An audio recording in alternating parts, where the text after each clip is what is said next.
तो इलेक्ट्रोकेमिस्ट्री पढ़ना है ना।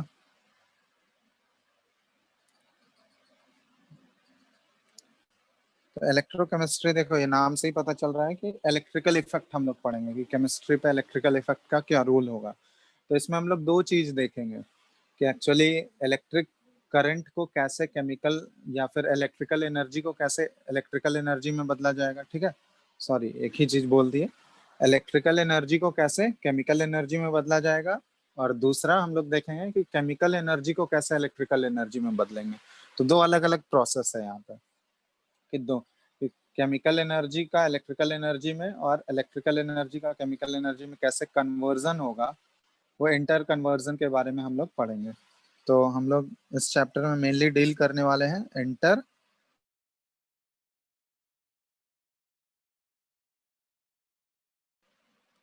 एक minute inter conversion of electrical energy into chemical energy and vice versa. Electrical energy into chemical energy and vice versa. ठीक है, इसी का जस्ट उल्टा। अब यहाँ पे ठीक है, तो इसी चीज को स्टार्ट करते हैं। और सबसे पहले जो हम लोग देख रहे हैं वो देख रहे हैं कि केमिकल एनर्जी को कैसे इलेक्ट्रिकल एनर्जी में बदला जाए, केमिकल रिएक्शंस को कैसे इलेक्ट्रिसिटी में कन्वर्ट कराया जाता है। ठीक है, तो उसके लिए हम लोग पहले इंट्रोडक्शन देखते हैं। तो जैसे देखो, मान लो हम लोग एक कंटेनर लिए या एक बीकर लिए, ठीक है, और इस बीकर में हम लोग कॉपर सल्फेट का सॉल्यूशन ले लिए। इस बीकर में क्या किया हम लोग, कॉपर सल्फेट का ये सॉल्यूशन है, CuSO4 कॉपर सल्फेट सॉल्यूशन। और इसमें एक जिंक रॉड हम लोग यहाँ पे प्लेस कर दिया गया, एक जिंक का रॉड, जिंक का मेटालिक रॉड इसमें प्लेस कर दिया गया है। ठीक है, तो ये इनिशियली हम लोग ऐसे स्टार्ट किए। आफ्टर सम टाइम इसी चीज को आफ्टर सम टाइम अगर ऑब्जर्व करोगे, ये एट टी इक्वल टू 0 पे है। At t equal to t पे जब इसको ऑब्जर्व करोगे,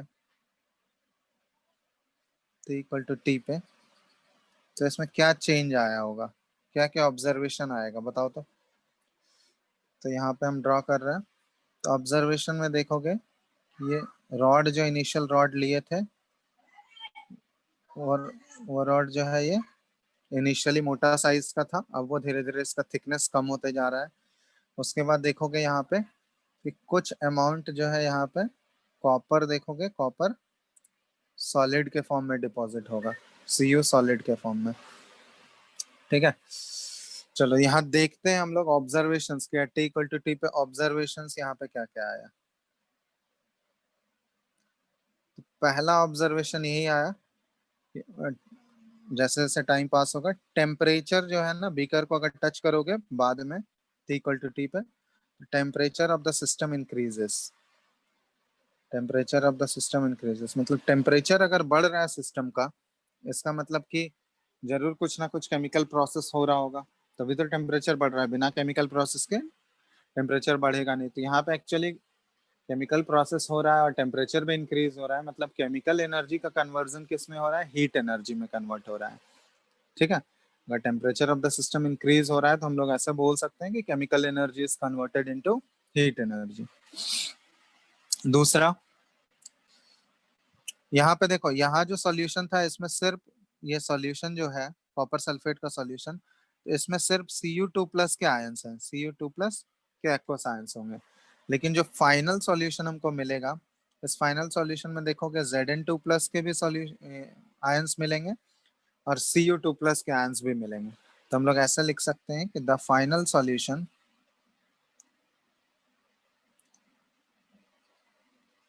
will give the test of Zn2+ as well as Cu2+। ठीक है, दोनों का टेस्ट वो शो करेगा, मतलब इसका मतलब दोनों के आंसर वहां पे प्रेजेंट हैं। तीसरा ऑब्जर्वेशन ये देखोगे कि mass of zinc rod, Zn rod, ये डिक्रीज कर गया। इनिशियली जो मास लिए थे वो थिकनेस बहुत ज्यादा था जिंक रॉड का, लेकिन टाइम के साथ वो रॉड जो है वो डिक्रीज हो जाएगा इसका thickness. Where as the concentration of Cu2 plus decreases till equilibrium is achieved।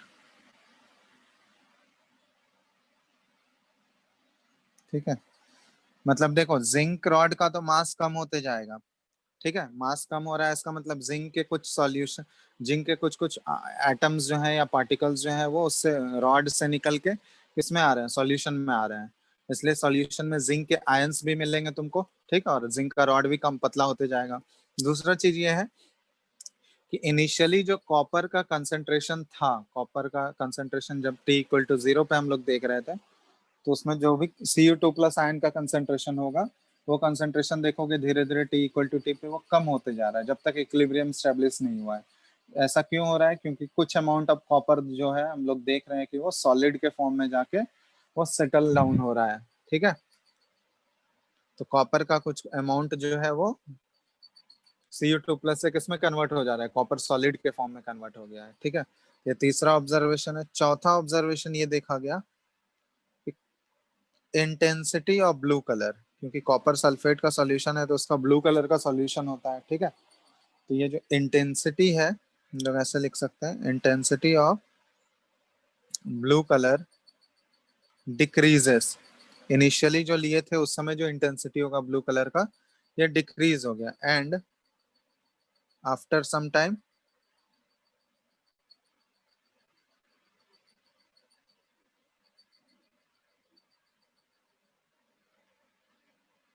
It becomes constant, और कुछ समय बाद वो क्या होगा, कांस्टेंट हो जाएगा at the time of equilibrium. जब इक्विलिब्रियम पहुंच जाएगा तो उस समय इंटेंसिटी जो है उस ब्लू कलर का वो कांस्टेंट हो गया। तो ये कुछ कुछ ऑब्जर्वेशंस देखने को मिल रहे हैं हमको। ठीक है, सिंपली अगर जिंक रॉड को हम लोग कॉपर सल्फेट में प्लेस कर दिए सिर्फ, तो यहाँ पे कुछ ऑब्जर्वेशंस, इतने सारे ऑब्जर्वेशंस देखने को मिलते हैं। तो अगर ये ऑब्जर्वेशंस हो रहा है तो जरूर कुछ ना कुछ वहाँ पे केमिकल रिएक्शंस हो रहा होगा, तभी उसी की वजह से ये सारे ऑब्जर्वेशंस आ रहे होंगे। अब हम लोग, ये तो ऑब्जर्वेशन था, अब हम लोग फैक्ट्स के ऊपर आते हैं। ठीक है, कि फैक्ट एक्चुअली क्या होता है। तो फैक्ट्स के ऊपर अगर हम लोग बात करें तो यहाँ पे बोला जाता है कि कभी भी when ever a metal is placed in contact with its ion, two opposing tendencies arise।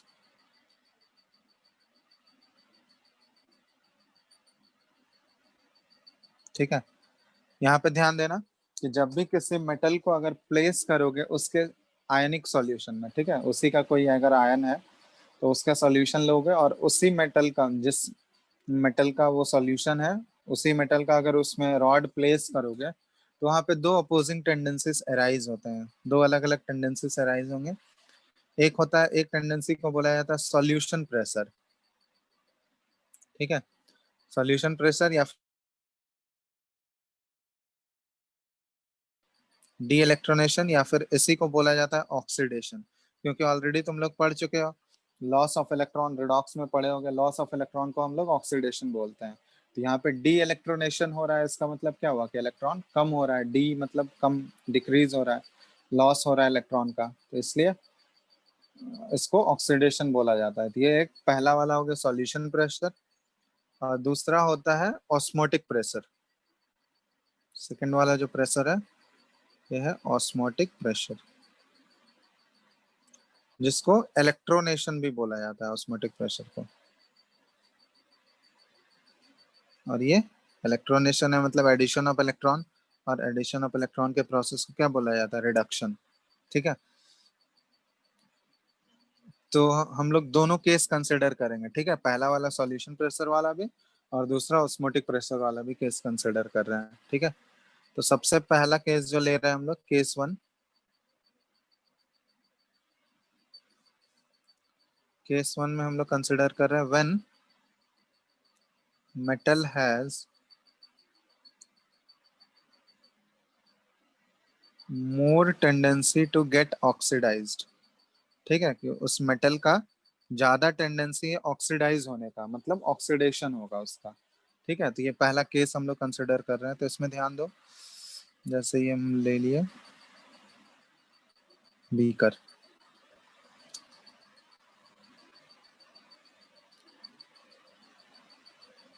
ठीक है, और इसमें हम लोग जिंक का रॉड प्लेस कर दिया, और जिंक का रॉड अगर लोगे तो इसी का सॉल्यूशन लेना होगा हमको, ZnSO4 सॉल्यूशन ले लिए इसमें, और ये जिंक रॉड इसमें प्लेस कर दिया गया है। ठीक है, तो अब यहाँ पे बात किया जा रहा है क्या, कि ये कौन सा केस हम लोग कंसिडर किए हैं कि मेटल का जब टेंडेंसी होगा, ज्यादा टेंडेंसी ऑक्सीडाइज होने का टेंडेंसी होगा। तो अगर ऑक्सीडाइज होने का टेंडेंसी ज्यादा है तो हम लोग ऐसे लिख सकते हैं कि फॉर दिस टाइप, अगर ऑक्सीडाइज होने का टेंडेंसी ज्यादा है तो कौन सा प्रेशर ज्यादा होगा, सॉल्यूशन प्रेशर ज्यादा होगा या ऑस्मोटिक प्रेशर ज्यादा होगा, बताओ तो।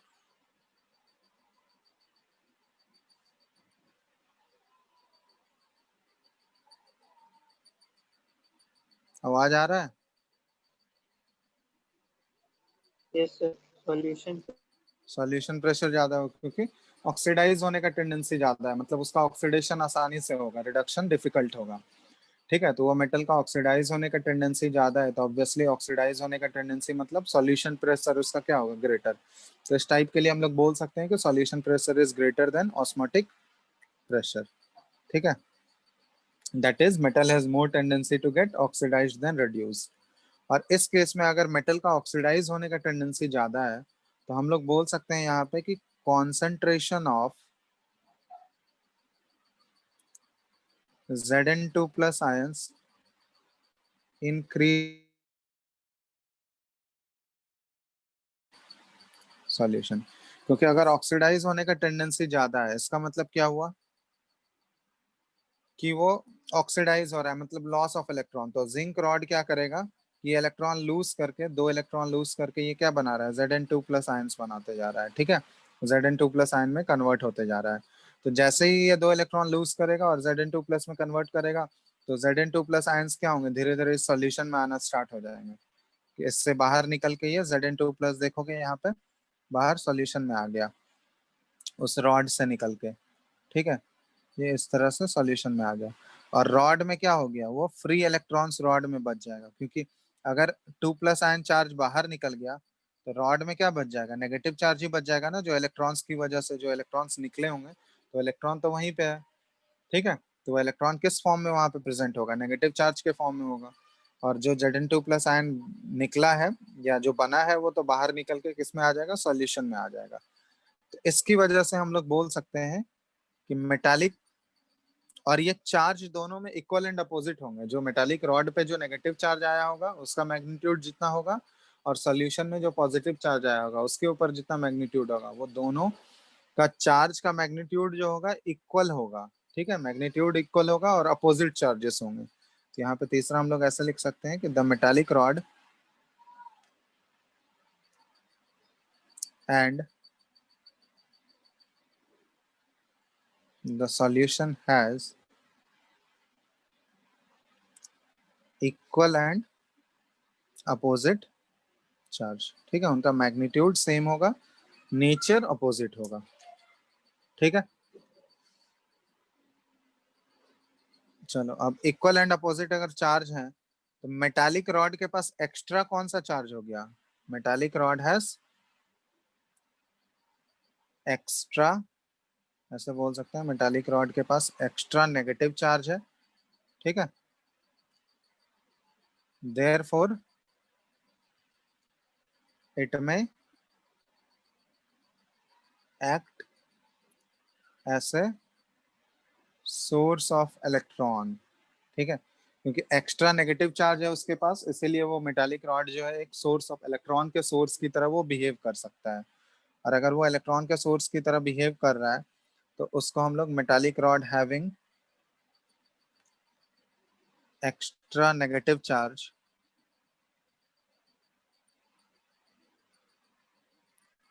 Is called anode. जिस मेटालिक रॉड के पास एक्स्ट्रा नेगेटिव चार्ज आ जाएगा उसको बोला जाता है एनोड। ठीक है, ये ध्यान रखना। तो वो क्या बन जाएगा, मेटालिक रॉड के पास अगर एक्स्ट्रा नेगेटिव चार्ज डेवलप हो गया तो उसको एनोड बोला जाता है। और सॉल्यूशन में क्या होगा कि एक्स्ट्रा पॉजिटिव चार्ज आ जाएगा, solution has extra positive charge. ठीक है, तो यहाँ पे देखो इक्वल एंड अपोजिट चार्जेस हैं, तो ये अपोजिट चार्ज होने की वजह से क्या होगा ना कि एक पोटेंशियल डिफरेंस डेवलप हो जाएगा। देयर डेवलप से पोटेंशियल डिफरेंस, पीडी लिख रहा है मतलब potential difference between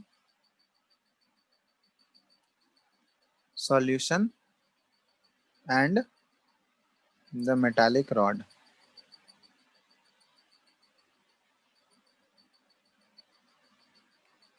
and it is known as, ये जो पोटेंशियल डिफरेंस क्रिएट हो रहा है, इसी पोटेंशियल डिफरेंस को बोला जाता है इलेक्ट्रोड पोटेंशियल। ठीक है, इसको इलेक्ट्रोड पोटेंशियल बोला जाता है। तो इसका अगर हम लोग इक्वेशन अगर लिखें तो इक्वेशन इसमें क्या हो रहा है कि जिंक सॉलिड जो है ये Zn2 प्लस एक्वस में कन्वर्ट हो रहा है, और ये 2 इलेक्ट्रॉन जो है यहाँ पे ये लॉस कर रहा है। ठीक है, ये पहला वाला केस हो गया। केस 1 जो हम लोग कंसिडर किए हैं, जब सॉल्यूशन सॉरी मेटालिक रॉड का टेंडेंसी जो होगा वो ऑक्सीडाइज होने का ज्यादा है as compare to reduce, getting reduced. ठीक है, क्लियर है ना सबको, देख लो एक बार। तो अगर मेटालिक रॉड के पास एक्स्ट्रा नेगेटिव चार्ज आएगा तो उस टाइप के मेटालिक रॉड को बोला जाता है एनोड।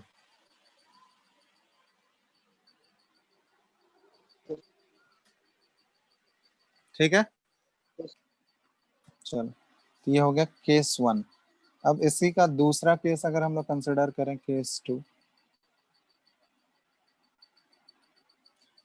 केस 2 में क्या है कि हम लोग कंसिडर कर रहे हैं कि व्हेन metal has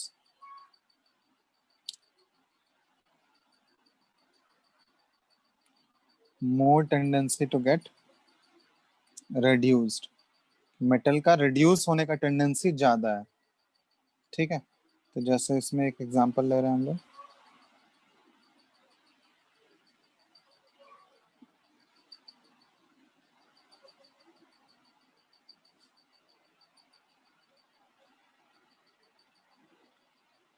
ठीक है, यहाँ पे ले लिए हम लोग CuSO4 सॉल्यूशन कॉपर सल्फेट का, और ये कॉपर का Cu का रॉड ले लिए, कॉपर रॉड। ठीक है, तो इसमें हम लोग दूसरा केस कंसिडर कर रहे हैं कि जब मेटल का टेंडेंसी जो है वो रिड्यूस होने का ज्यादा है। तो इसमें देखोगे कि मेटल अगर रिड्यूस हो रहा है तो वो इलेक्ट्रॉन ऑलरेडी जो आयंस प्रेजेंट है ना सॉल्यूशन में Cu2 प्लस, वो 2 इलेक्ट्रॉन गेन करेगा, और वो इलेक्ट्रॉन मिलेगा कहाँ से उसको, वो मेटालिक रॉड जो है वो इलेक्ट्रॉन प्रोवाइड करेगा, क्योंकि मेटल के रॉड में फ्री इलेक्ट्रॉन्स होते हैं। तो वो फ्री इलेक्ट्रॉन्स वहां से लेगा, उससे एब्जॉर्ब करेगा वो, और 2 इलेक्ट्रॉन लेते हुए वो Cu2 प्लस जो है ये ऐसे होगा, आयंस में जो ऑलरेडी Cu2 प्लस थे, ये जो है 2 इलेक्ट्रॉन रॉड से लेके किस में कन्वर्ट हो जा रहा है, Cu सॉलिड में कन्वर्ट हो जा रहा है, क्योंकि इसका देखो ये CuSO4 नहीं है, ये कॉपर डिपॉजिट हो रहा है यहाँ पे Cu। ठीक है, ये CuSO4 सॉल्यूशन ऐसे ले लो। ठीक है, तो ये केस है कि जब मेटल का टेंडेंसी जो होगा वो रिड्यूस होने का ज्यादा है। तो इस केस में हम लोग लिख सकते हैं कौन सा प्रेशर ज्यादा होगा, ऑस्मोटिक प्रेशर या सॉल्यूशन प्रेशर। तो इस केस में हम लोग लिख सकते हैं कि ऑस्मोटिक प्रेशर सॉल्यूशन प्रेशर। ठीक है, और दूसरा हम लोग ऐसा लिख सकते हैं कि अगर इलेक्ट्रॉन इससे बाहर निकल के आयन में आ गया, सॉल्यूशन में अगर इलेक्ट्रॉन आ गया, तो इस रॉड के ऊपर कौन सा एक्स्ट्रा चार्ज बच जाएगा, पॉजिटिव चार्ज ही बच जाएगा। समझ में आया, क्योंकि इलेक्ट्रॉन जो है उस रॉड से निकल के कहाँ आ गया है, सॉल्यूशन में आ गया है। तो सॉल्यूशन में आने की वजह से क्या होगा, तो रॉड के ऊपर कौन सा चार्ज डेवलप हो जाएगा, एक्स्ट्रा पॉजिटिव चार्ज। यहाँ पे लिख सकते हैं हम लोग कि metallic rod has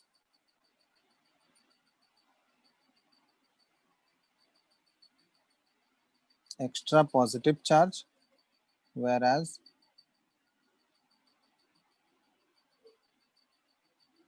solution has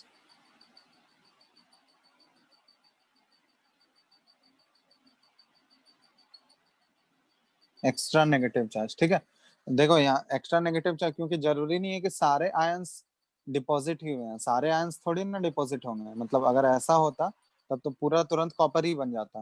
लेकिन कुछ आयंस तो वहाँ ऑलरेडी, कुछ सारा एक साथ ही रिड्यूस नहीं होगा, ठीक है, कुछ अमाउंट में वो रिड्यूस होता है। क्लियर है ना? इसलिए सॉल्यूशन में नेगेटिव चार्ज बना हुआ रहेगा, एक्स्ट्रा नेगेटिव चार्ज वहाँ बचा हुआ रहेगा, ठीक है।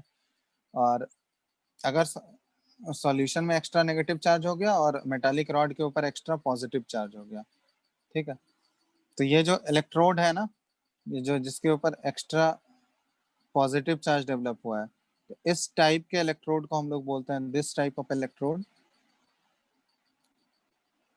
Acts as a sink of electron. Sink of electron मतलब यहाँ पे अलग, अगर इलेक्ट्रॉन का कमी है तो उसको हम लोग बोलते हैं सिंक, ठीक है। अगर इलेक्ट्रॉन एक्सेस में रहता तो उसको क्या बोलते हैं हम लोग, कि वो इलेक्ट्रॉन को एक सोर्स की तरह, सोर्स ऑफ इलेक्ट्रॉन की तरह काम कर रहा है। अगर इलेक्ट्रॉन एक्सेस में रहेगा तो वो सोर्स ऑफ इलेक्ट्रॉन होगा, अगर इलेक्ट्रॉन डेफिशिएंट होगा तो उसको हम लोग बोलेंगे पॉजिटिव चार्ज है तो इलेक्ट्रॉन डेफिशिएंट ही है, इलेक्ट्रॉन कम है, तो इसलिए इसको बोलते हैं हम लोग सिंक ऑफ इलेक्ट्रॉन, ठीक है। सिंक ऑफ इलेक्ट्रॉन की तरह काम कर रहा है एंड इज नोन एज, और इसको हम लोग बोलेंगे कैथोड, ठीक है। तो अगर सोर्स ऑफ इलेक्ट्रॉन की तरह काम किया तो वो एनोड हो जाएगा, अगर सिंक ऑफ इलेक्ट्रॉन की तरह काम किया तो वो कैथोड हो जाएगा।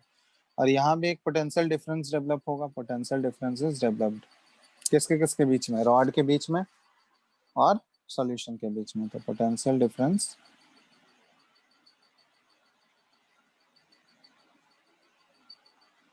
इज डेवलप्ड, ठीक है। तो ये हो गया सेकंड केस, कि जब मेटालिक रॉड का टेंडेंसी क्या होगा, रिड्यूस होने का टेंडेंसी ज्यादा है एज कंपेयर टू ऑक्सीडाइज होने का, ठीक है। तो हम लोग यहाँ पे इस टाइप से लिख सकते हैं,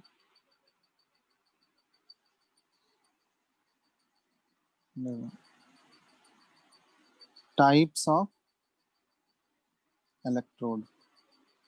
तो पहला जो है इसमें कैथोड होता है, कैथोड। तो कैथोड में अगर देखें तो कैथोड में कौन सा प्रेशर ज्यादा था, osmotic pressure is greater then solution pressure, ठीक है। यहाँ पे लिख रहा है ओपी मतलब ऑस्मोटिक प्रेशर है और एसपी मतलब सॉल्यूशन प्रेशर है। तो osmotic pressure is greater then solution pressure, और कैथोड पे हमेशा कौन सा रिएक्शन होता है, हमेशा रिडक्शन रिएक्शन होगा, ठीक है। और उसका हम वो भी लिख दिए, इक्वेशन ऊपर लिख दिए हैं, ठीक है। इसमें इक्वेशन क्या हो रहा होगा, ये इक्वेशन है इसका, Cu2 प्लस जो है एक्वा साइंस में 2 इलेक्ट्रॉन गेन करके ये Cu सॉलिड में कन्वर्ट हुआ है। तो कैथोड में हमेशा ध्यान रखना रिडक्शन रिएक्शन होगा, और ये हमेशा जब भी इसका हम लोग ड्रॉ करेंगे, एक अभी, ठीक है, एक गैल्वेनिक सेल हम लोग ड्रॉ करेंगे, एक सेल का डायग्राम ड्रॉ करेंगे, तो इसमें कैथोड को हमेशा राइट हैंड साइड में रिप्रेजेंट करोगे, और कैथोड के ऊपर कौन सा एक्स्ट्रा चार्ज डेवलप हो रहा है, ये पॉजिटिव चार्ज डेवलप होगा, ठीक है। तो ये सारे रिलेटेड है कैथोड से, ये ध्यान रखना। और दूसरा है एनोड। एनोड में क्या होगा, solution pressure is greater than osmotic pressure, और एनोड में हमेशा ऑक्सीडेशन रिएक्शन होता है, ठीक है। और इसको हमेशा लेफ्ट हैंड साइड में ड्रॉ करोगे, और इसके ऊपर चार्ज के क्या होगा, ये सोर्स ऑफ इलेक्ट्रॉन की तरह काम करता है, तो इसके ऊपर एक्स्ट्रा चार्ज जो है ये नेगेटिव चार्ज डेवलप होगा। और तीसरा जो इलेक्ट्रोड होता है ना, ये इनर्ट इलेक्ट्रोड है, या नल इलेक्ट्रोड बोलते हैं, इनर्ट और नल इलेक्ट्रोड। तो इसमें इनर्ट या नल इलेक्ट्रोड में क्या है कि ऑस्मोटिक प्रेशर और सॉल्यूशन प्रेशर दोनों बराबर रहते हैं, osmotic pressure is equal to solution pressure, ठीक है। तो इसमें ना तो ऑक्सीडेशन होगा ना ही रिडक्शन होगा, कुछ भी इसमें नहीं होता है, इसमें कोई भी रिएक्शन ही नहीं होता है। तो इसका एग्जाम्पल क्या हो गया, प्लैटिनम का इलेक्ट्रोड हो गया, ग्राफाइट का इलेक्ट्रोड हो गया, ये सारे इसके एग्जाम्पल्स हो गए, प्लैटिनम इलेक्ट्रोड, ग्राफाइट इलेक्ट्रोड, ठीक है। ये 3 टाइप्स के इसमें काम करते हैं, 3 टाइप्स का इलेक्ट्रोड होता है, कैथोड, एनोड और तीसरा हो गया इनर्ट इलेक्ट्रोड, ठीक है। अब इसके बेसिस पे एक हम लोग सेल क्रिएट कर रहे हैं, ये जितना अभी हम लोग पढ़े हैं इनके बेसिस पे एक शेल क्रिएट करते हैं, ठीक है।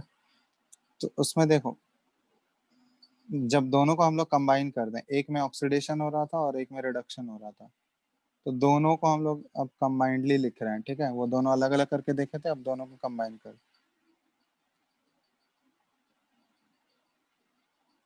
तो ये मान लो ऑक्सीडेशन वाला कौन सा था, जिंक वाला, ठीक है।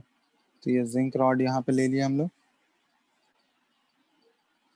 ये है ZnSO4 सॉल्यूशन,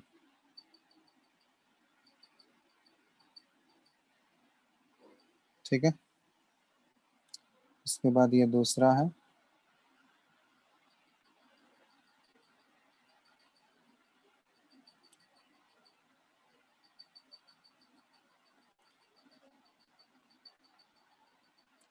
इसमें कॉपर वाला ले लिए, कॉपर रॉड वाला। तो इसमें रिडक्शन हो रहा था, रिडक्शन को हमेशा राइट हैंड साइड में शो करते हैं, और ऑक्सीडेशन वाले को, एनोड वाले को लेफ्ट हैंड साइड में, ठीक है। ये ध्यान रखना, ये रिप्रेजेंटेशन है ये। और इन दोनों को क्या कर दिया हम लोग, एक वायर से कनेक्ट कर दिए, इलेक्ट्रिकल वायर, और बीच में एक बल्ब लगा दिए हम लोग, ठीक है, ताकि ये पता चल सके कि यहाँ करंट डेवलप हो रहा है या नहीं, ठीक है। तो जैसे ही देखोगे, इसको कंप्लीट करोगे, सर्किट जैसे ही लगाओगे, और ये यहाँ हो गया देखो माइनस चार्ज, ये एनोड हो गया, और यहाँ पे ये हो गया प्लस चार्ज, और ये कैथोड हो गया। ये जिंक का रॉड है, सडन रॉड, और ये कॉपर का रॉड है, CU रॉड, ठीक है। अब यहाँ पे एक और चीज होता है कि ये तो एक्सटर्नल सर्किट हम लोग कनेक्ट किए, यहाँ पे एक इंटरनल सर्किट भी देना पड़ता है, जिसको बोला जाता है सॉल्ट ब्रिज। इसके बारे में नेक्स्ट क्लास में ही डिस्कस करेंगे, पहले यहाँ ड्रॉ कर देते हैं सिर्फ। ये इंटरनल सर्किट है, एक इन्वर्टेड ग्लास ट्यूब ऐसे रहता है, ठीक है, इन्वर्टेड ग्लास ट्यूब। ये इसमें कुछ इलेक्ट्रोलाइट ऐड किया जाता है इसमें, ठीक है, जिसको सॉल्ट ब्रिज बोला जाता है। ये दोनों हाफ सेल को क्या करेगा, कनेक्ट करता है, ब्रिज करता है, ठीक है। तो ये किसकी तरह काम कर रहा है, ये सॉल्ट ब्रिज है।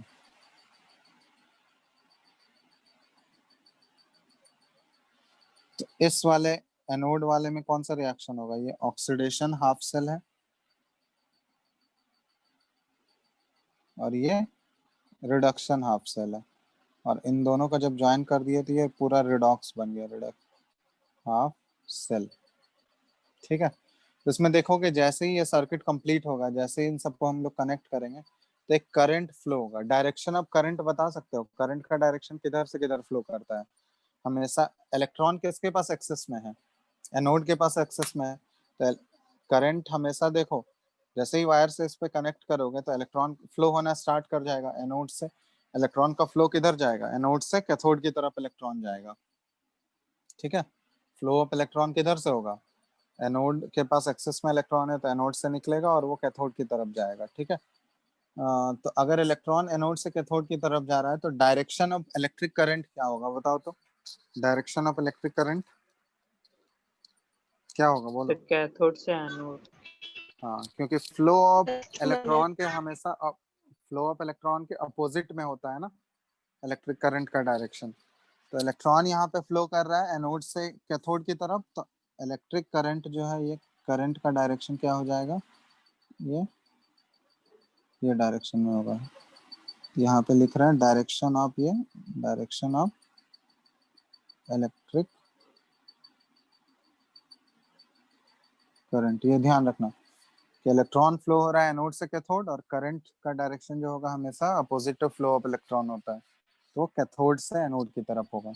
तो यहाँ पे बल्ब जो लगा है वो देखोगे, जैसे ही इनका सर्किट कंप्लीट होगा बल्ब जो है अपने आप ग्लो करने लगेगा। तो यहाँ पे कौन सा एनर्जी किस में कन्वर्ट हो रहा है, केमिकल एनर्जी किस इलेक्ट्रिकल में कन्वर्ट हो रहा है या इलेक्ट्रिकल केमिकल में कन्वर्ट हो रहा है बताओ तो। Sir chemical electric. हाँ, तो यहाँ पे एक्चुअली क्या हो रहा है कि केमिकल एनर्जी का कन्वर्जन हो रहा है इलेक्ट्रिकल एनर्जी में, ठीक है। तो यहाँ पे पहले इन दोनों का हम लोग कंबाइंड रिएक्शन लिख देते हैं, नेट रिएक्शन। तो एनोड पे कौन सा रिएक्शन हो रहा होगा? ऑक्सीडेशन रिएक्शन होता है। तो जिंक सॉलिड जो है ये Zn2 प्लस एक्वस बना रहा है और ये 2 इलेक्ट्रॉन यहाँ पे ये लूज कर रहा है। ये है oxidation. Oxidation half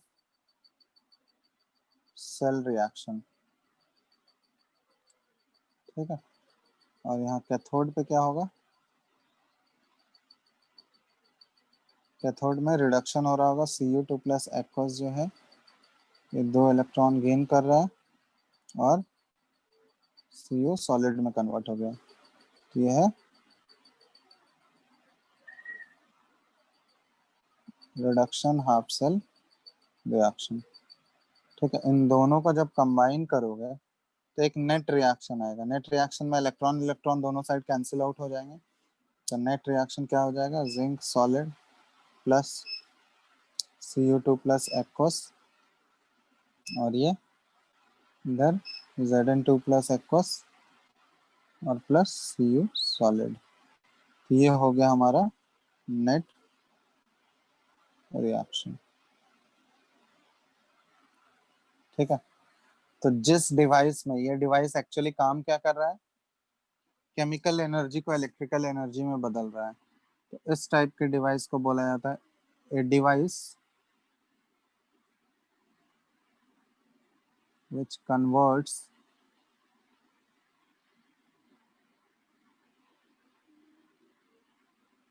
chemical energy into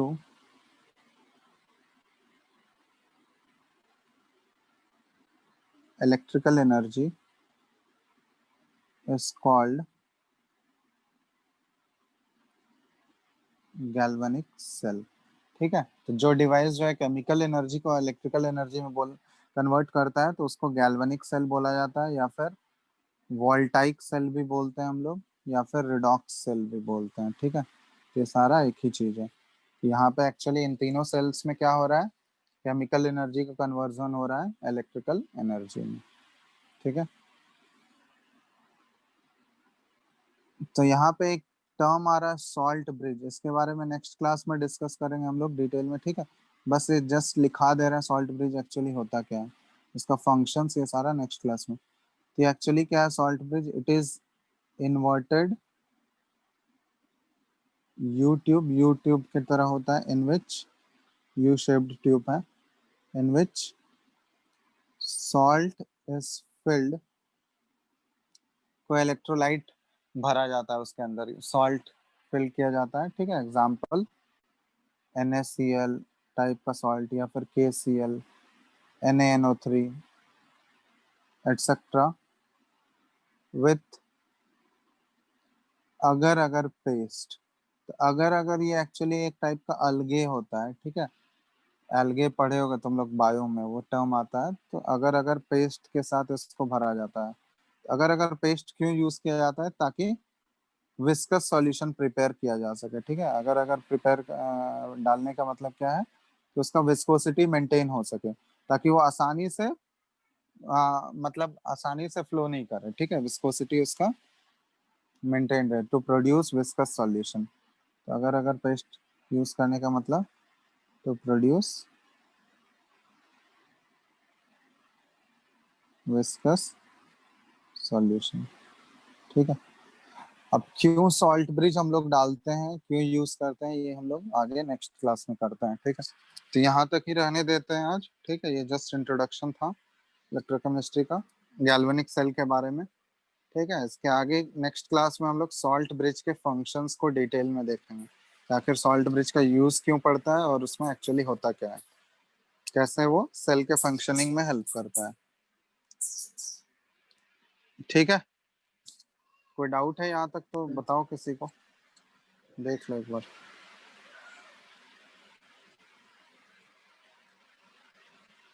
no sir. है क्या डाउट? नहीं है ना? No sir. चलो फिर तो यहाँ तक ही रहते हैं आज, नेक्स्ट क्लास में आगे हम लोग इसको करते हैं प्रोसीड। Thank you sir. चलो ठीक है, थैंक यू।